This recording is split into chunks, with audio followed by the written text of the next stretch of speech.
The call came at 2:17 a.m. A man's voice, calm but urgent, broke the silence. "Mr. Hale, your wife has given birth. She's in the ICU. You need to come immediately." My hand froze midair. The coffee mug slipped and shattered against the counter. My wife died 5 years ago. For a moment, I couldn't breathe. The world narrowed into static. Then instinct replaced confusion, not panic, but curiosity. Whoever was on the other end of that call wanted something. "Which hospital?" I asked. "St. Adeline's. Room 407. I didn't argue. I didn't correct him. I just grabbed my coat and left. By the time I pulled into the hospital parking lot, I wasn't shaking anymore. I was hunting. 5 years ago, I'd lost everything in a single night.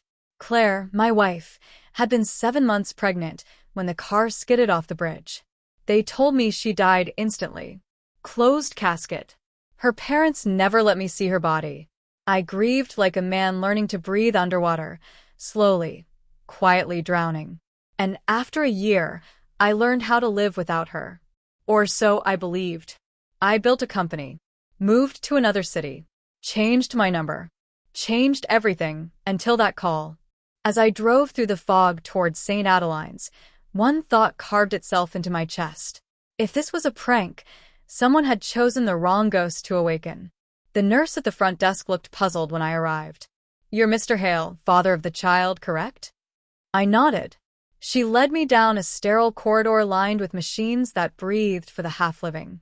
When she opened the door to room 407, I nearly forgot how to stand. On the bed, pale, sweating, alive, was Claire. Not a hallucination. Not a dream. Her hair was shorter, her face thinner. But it was her. And she looked terrified. "You weren't supposed to come," she whispered.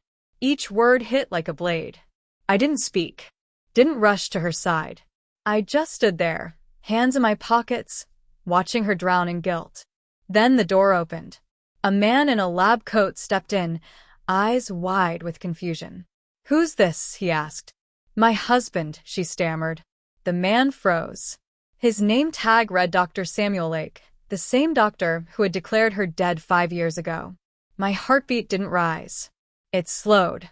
Everything, the accident, the funeral, the sealed casket, suddenly fit together like puzzle pieces I'd been holding upside down. I walked out without a word. The nurse tried to stop me. I thanked her and left. By sunrise, I had a list. Claire Lake, formerly Claire Hale, new name, new address, new city. Dr. Samuel Lake, license renewal under review, history of malpractice buried beneath donations. Bank accounts, offshore transfers linked to a trust that Claire and I once shared, one that should have closed upon her death. She had faked it, with his help, for money, for freedom. I didn't rage. I calculated. At first, I filed nothing. I just watched. 2 weeks later, I sent an anonymous tip to the medical board, complete with financial trails. Then I requested a forensic review of her death certificate under an insurance audit. And finally, I rented a private room at St. Adeline's. Room 406, right next to hers. She didn't know I was there, but I made sure her new husband's company received an unexpected audit notice.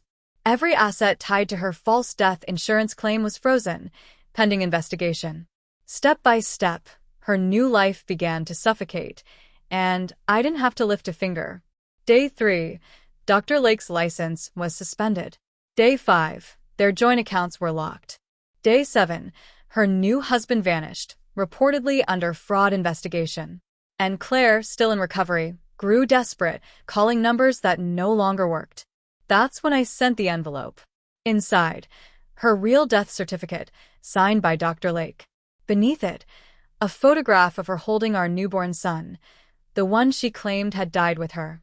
She had lied about everything, even that. She'd kept the child. I knew where they lived. I'd seen the boy, same eyes, same quiet curiosity I once had. So I did what she never expected. I filed for custody. Legally, Claire Hale was dead, which meant her child, my child, was legally orphaned. The courtroom was silent. She entered with trembling hands, still pretending to be Mrs. Lake. When the judge read her death certificate aloud, her knees buckled. Gasps filled the room. Reporters whispered. I met her eyes once, calm, controlled. You shouldn't have called, I said softly. You woke a ghost. Everything collapsed for her in that single moment. The money, the lies, the man. She tried to explain, but every document, every forged signature, every transfer said otherwise. Dr. Lake was arrested. Claire was declared legally non-existent. And I walked out of that courtroom with my son's hand in mine. It's strange, watching someone die twice. The first time I wept. The second time I watched. I don't hate her anymore. Hate is too loud. Silence, that's power. Sometimes I drive past the old bridge where she died. The water's calm now, like it's keeping secrets for both of us. People think revenge is fire. It isn't.